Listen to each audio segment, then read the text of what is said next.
Hi, Charles Marsala, Atherton Council member here, and today I'm here with Steve Schmidt. Steve is a member of the Los Altos Hills Environmental Committee and worked to organize 5 cities, Atherton, Los Altos Hills, Monte Sereno, Portola Valley, and Woodside, to apply for a grant for stimulus funds from the Department of Energy going through the state, because the cities under a population of 30,000 needed to form a consortium to receive these funds, and Steve worked coordinating us with many other towns so we could apply for that.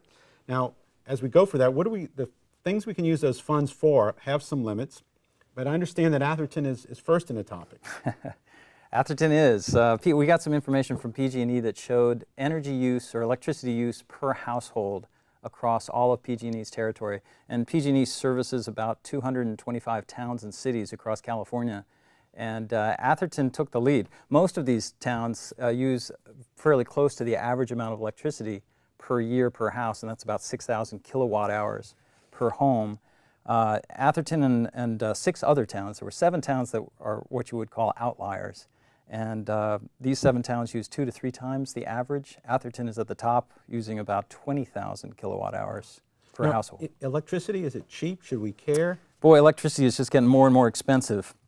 There's a chart that will be shown in a minute that shows how electricity rates in the top tier have gone up tremendously over the past 10 years. About 10 years ago, PG&E started charging for electricity based on tiers of usage.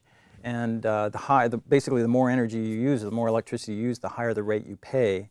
And recently that rate has gone up to 47 cents per kilowatt hour. To put that in perspective, the national average is about 10 cents per kilowatt hour. And if you use a small amount of PG&E's electricity, you only pay about 13 cents per kilowatt hour. So a huge difference, and it's growing. So if you can reduce, you're reducing from the top layer. That's right. And you're saving almost 50 cents a kilowatt hour. Per kilowatt hour, yep. Wow. So where do we consume electricity in our homes in our towns like Atherton and Portola Valley, Woodside, Los Altos Hills? Well, there's in a typical California house, there's maybe 5 main categories where energy goes. The first is heating and cooling the house, and that usually accounts for about 25% of a home's electrical and natural gas use. Then the next big one is water heating, and that's about 1/3 of a home's energy use. So hot water heaters. Hot water heating is a big one, and that's true across America, that we expend a lot of energy on hot water heating.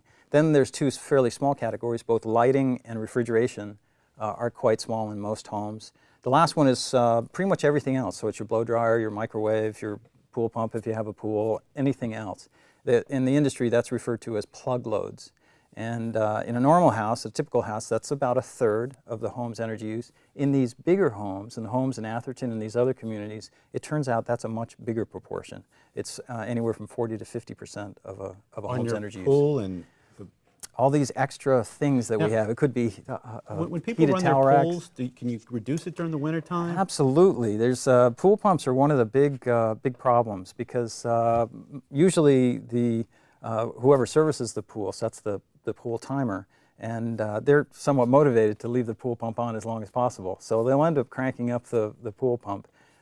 It's important, though, you really only need to run a pool pump maybe 6 hours a day in the summertime, and only about 2 hours a day in the wintertime. So it's important. You should check on your own timer, check the guy and talk to him and see what they're setting. If you're paying for 6 hours exactly in January, you're spending a lot of money you don't need to. Absolutely, and that's really only just one example. There's many examples of gadgets or appliances in these homes that are not Energy Star, so they weren't designed to be energy efficient, and they're all over the place. So for example, in my house, I had my 13-year-old daughter last year go around using a kilowatt meter. This is a device that you can use to measure how much energy any particular device uses.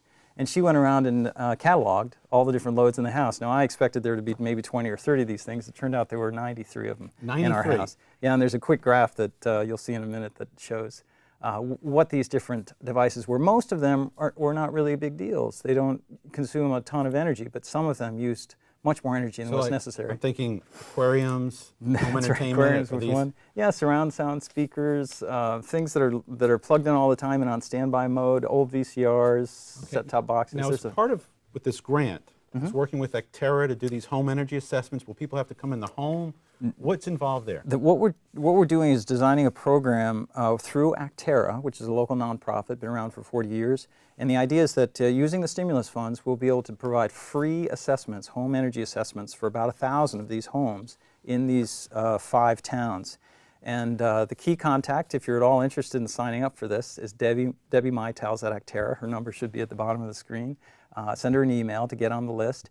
And we plan to roll those out in the next year or so, assuming that our proposal gets approved. Great.